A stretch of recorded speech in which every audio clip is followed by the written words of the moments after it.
Saudara, Litbang Kompas merilis survei terbaru elektabilitas pasangan Capres-Cawapres. Dalam survei, pasangan Prabowo Subianto dan Gibran Rakabuming Raka mengungguli pasangan Anies Baswedan Muhaimin Iskandar dan Ganjar Pranowo Mahfud MD. Litbang Kompas hari ini merilis hasil survei terbarunya periode survei 29 November hingga 4 Desember 2023 dengan responden 1.364 orang di 38 provinsi. Sejumlah dinamika politik tergambar dalam elektabilitas Anies Baswedan Muhaimin Iskandar, Prabowo Subianto Gibran Rakabuming Raka, serta Ganjar Pranowo Mahfud MD. Dalam survei, pasangan Prabowo Subianto dan Gibran mengungguli pasangan Anies Baswedan Muhaimin dan Ganjar Mahfud. Dan jumlah pemilih yang belum menentukan pilihan juga meningkat.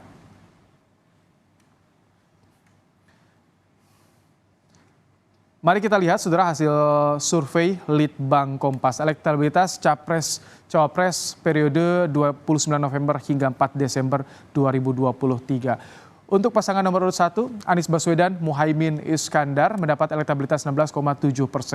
Dan perolehan ini saudara menurun dari survei pada Agustus lalu yakni 19,2%.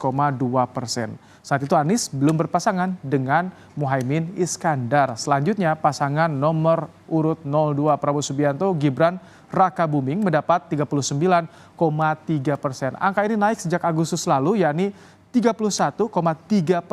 Saat itu Prabowo juga belum disandingkan dengan Gibran. Kemudian pasangan nomor urut 3 Ganjar Mahfud mendapat 15,3%. Angka ini turun dari 34,1% pada Agustus lalu saat Ganjar, saudara, belum dipasangkan dengan Mahfud MD. Namun, saudara, di saat sudah saling berpasangan dan berkampanye, suara pemilih yang belum bisa menentukan pilihan dan bimbang justru meningkat jadi 28,7%. Ya, saudara, calon presiden nomor urut 1 Anies Baswedan menyambut perkembangan elektabilitasnya bersama Muhaimin dalam survei terbaru Litbang Kompas. Anies menilai hasil survei terbaru Litbang Kompas itu menunjukkan narasi perubahan mulai diminati dan dibutuhkan masyarakat. Anies menyebut tak khawatir dengan hasil survei dan optimistis elektabilitasnya akan terus meningkat. Menurut Anies, perjalanan yang ditempuh masih panjang. Tapi kalau dihitung, perjalanan ini masih panjang. Kami sudah berpengalaman amat lama berada selalu disebut nomor 3. Tapi kami yakin bahwa makin hari bahwa pemilih di Indonesia makin mencari informasi, makin memperhatikan, makin membandingkan. Nah, gagasan yang kami bawa adalah gagasan perubahan. Jadi kami yakin makin hari makin banyak warga yang menyadari bahwa memang kita sekarang membutuhkan perubahan. Sementara calon wakil presiden nomor urut 2 Gibran Rakabuming Raka meminta agar dirinya tak diberi laporan jika elektabilitasnya naik, kecuali jika ada penurunan. Gibran menyebut angka survei masih dinamis karena masih banyak responden yang belum menentukan pilihan atau undecided voters di angka 28,7%. Yang ditentukan berbagai faktor, salah satunya pasca debat nanti. Gibran bilang ia dan tim akan terus bekerja keras apapun hasil survei yang didapat. Sebagian besar masih nunggu debat ya. Kita tunggu aja 1 bulan ini, 2 bulan ini progresnya seperti apa ya. Yang jelas survei tinggi, survei rendah kita tetap kerja keras. Artinya surveinya nggak memungkinkan untuk satu putaran mas, itu gimana? Ya nggak apa-apa. Apa ini strategi kampanyenya sejauh ini berhasil mas? Karena kan misalkan berhasil atau tidak itu yang menentukan warga ya. Yang penting kita kalau ke pasar ya interaksi dengan pedagang, borong-borong UMKM, ya gitu-gitu doang.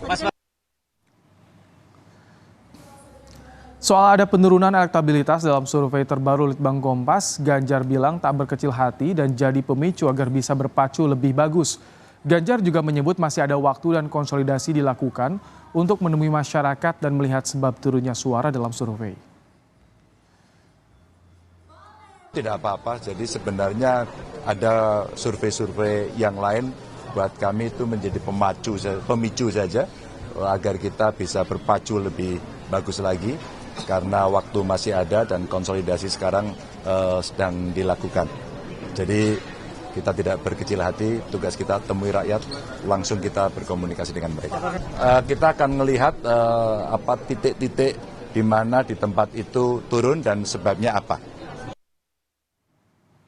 Bagaimana dinamika survei calon presiden dan calon wakil presiden sejauh ini, Saudara? Kita akan berbincang bersama dengan peneliti Litbang Kompas, Yohan Wahyu. Selamat petang, Mas Yohan. Selamat petang, Ibrahim. Mas Yohan, survei dilakukan di masa kampanye. Bagaimana sih pengaruh dinamika kampanye yang tergambar pada elektoral saat ini, Mas Yohan? Iya, survei Kompas memang sengaja dimulai paling tidak sudah memasuki masa kampanye.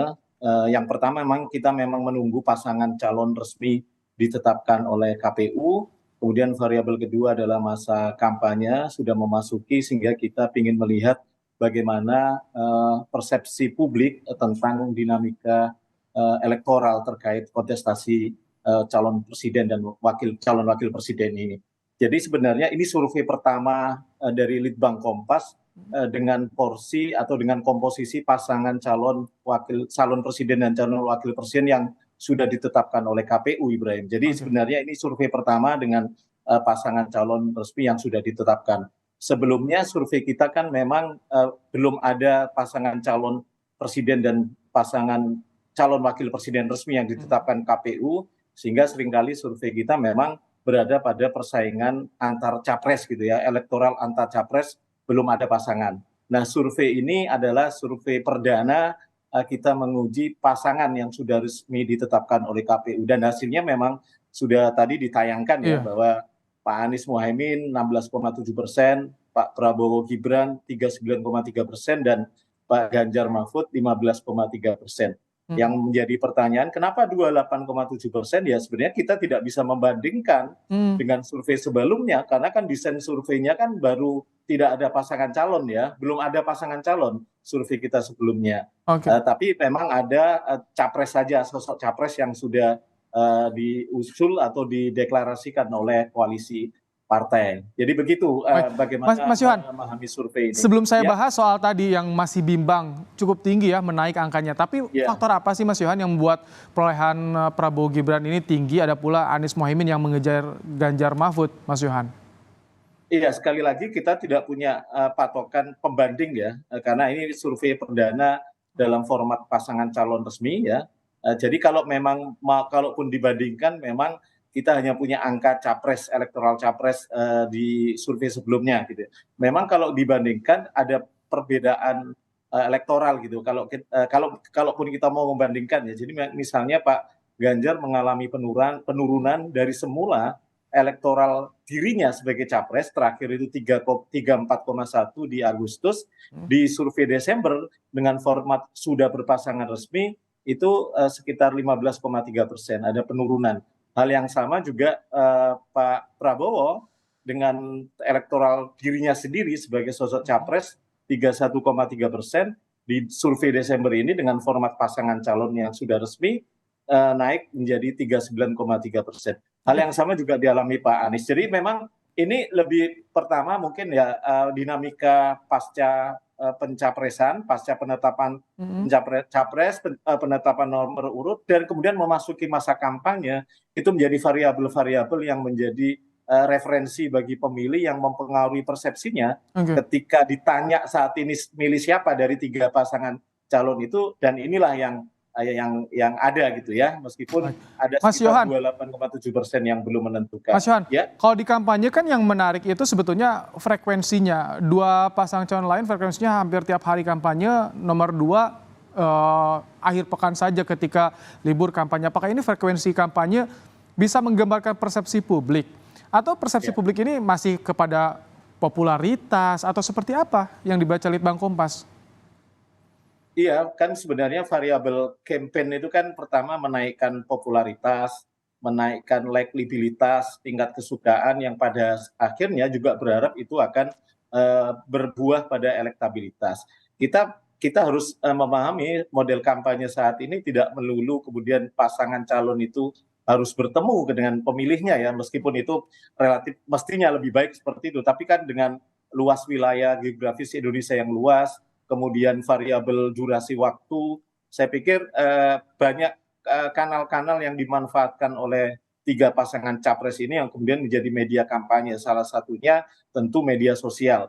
Di survei kita memang sebagian besar dari kalau kita lihat porsi pemilih sekitar hampir 60% ini pemilih muda dan pemilih mula, media sosial cukup melekat ya di mereka sehari-hari. Jadi kanal ini yang sebenarnya cukup menjadi perantara mediasi bagaimana ketiga pasangan calon ini berkampanye. Karena itu belum tentu orang yang sering turun tiap hari ke lapangan, pasangan calon yang tiap hari ke lapangan, kemudian mendongkrak elektoral. Jadi rumusnya memang agak-agak susah dipastikan mereka yang sering turun lapangan ini akan meraih elektoral. Karena memang banyak variabel ya, misalnya variabel popularitas, kemudian bagaimana mereka membranding di sosial media sebagai kanal media yang selama ini cukup aktif dan intensif dikonsumsi oleh pemilih kita, terutama pemilih dari generasi muda. Mas Yohan, besok debat, bagaimana pengaruhnya pada persepsi publik nanti dan apakah ini juga bisa mengubah pilihan, termasuk tadi yang masih bimbang? Iya, kami melihatnya 28,7% ini memang mereka ini dari kelompok pemilih yang masih wait and see gitu ya. Melihat karena baru sekitar sebulanan lah ya kita mendapatkan pasangan calon presiden dan calon wakil presiden resmi. Ada yang kemudian sudah tidak terlalu kaget dengan pasangan ini. Ada yang kemudian mungkin kaget gitu ya, orang-orang nama-nama yang selama ini tidak beredar kemudian masuk dalam konstelasi Pilpres. Tentu ini mereka membutuhkan referensi informasi dan asupan program-program yang mestinya disalurkan dari ketiga pasangan calon pres dan cawapres ini. Dan debat kandidat capres yang dimulai besok itu menjadi salah satu bahan tentu ya bagi pemilih-pemilih bimbang ini untuk kemudian mereka menambah referensi sehingga cukup meyakinkan bagi mereka untuk kemudian lebih cepat untuk memutuskan siapa pasangan calon yang akan dipilihnya nanti. Kalau sampai saat ini variabel apa sih Mas Yohan yang menjadi faktor penentu persepsi publik? Apakah masih soal popularitas?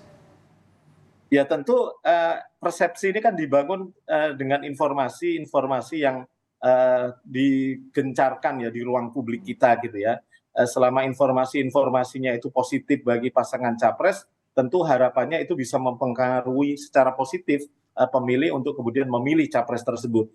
Tapi hal sebaliknya, jika persepsi yang dibangun itu negatif, tentu akan berdampak juga pada persepsi publik tentang pasangan calon tersebut. Jadi ini sebenarnya pertarungan opini, pertarungan informasi yang coba memasuki ruang-ruang persepsi publik. Sehingga ketika survei itu dilakukan tentu akan mengcapture bagaimana persepsi publik itu melihat konstelasi saat ini ketika survei itu dilakukan gitu ya. Jadi survei itu kan sebenarnya membaca pola, menangkap pola gitu ya. Seperti halnya kamera, ketika kita ngeklik kamera, kita kemudian mendapatkan gambar dari hasil kamera itu adalah gambar peristiwa pada saat kamera itu diklik gitu ya, bukan gambar yang akan nanti menentukan apakah gambar di akhir nanti misalnya itu sama persis seperti yang diklik di kamera itu.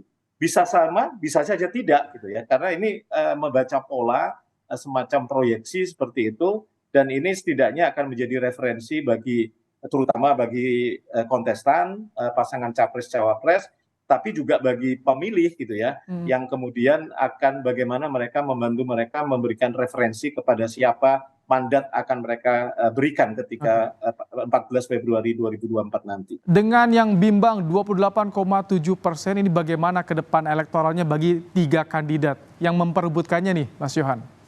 Iya, saya pikir semua tiga pasangan capres-cawapres ini punya peluang yang sama ya. Tapi jangan lupa selain undecided voter sekitar 28,7%, di masing-masing pemilih atau responden yang sudah menentukan pilihan ya, baik ke Pak Anies Mohaimin, ke Prabowo Gibran maupun Ganjar Mahfud, masing-masing dari kelompok pemilihnya ini juga kalau kita belah sebenarnya mereka juga sebagian sudah final gitu ya, sudah mantap dengan pilihannya, tapi sebagian lain juga mengaku masih bisa berubah gitu ya.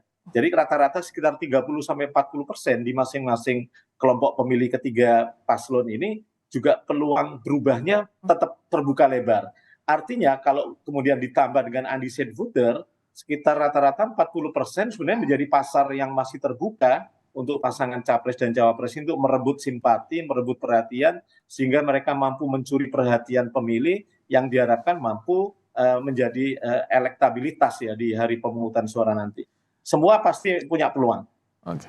Mas Yohan, peneliti Litbang Kompas, terima kasih telah menyampaikan ulasannya soal hasil survei Litbang Kompas hari ini dalam program Kompas Petang. Terima kasih Mas Yohan.